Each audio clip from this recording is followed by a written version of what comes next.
I think that the definition of territory is, as you mentioned, highly political, but political in the right sense, is the organization of the society.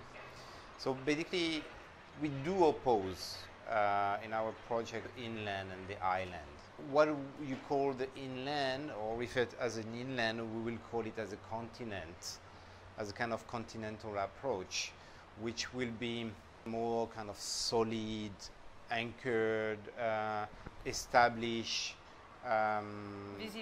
visible, where the island will be somehow the opposite of it, which will be more liquid, which will be more fragmented, which will be isolated, or could be isolated, invisible, and so on. So we started from the island, but immediately as we started be absorbed by the inland and absorbed by China, and kind of totally forget about the island as a possible territory to explore, and then only come back to the island late 2008, 2009. So I mean, we work on both conditions.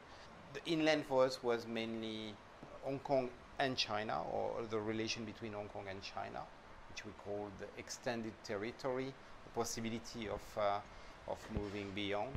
So the extended territory was basically the idea, and that's very much linked to the idea of the inland, is that there is a kind of dependency from one to the other. There is a kind of clear connection being established. The inland is what basically support, or I mean, economically, ecologically, you mentioned the footprint.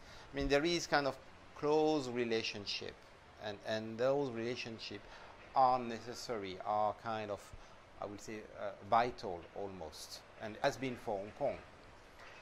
When we moved to the island, was basically to find an alternative. We start to see that there was something that was going on, was happening in the world around the islands.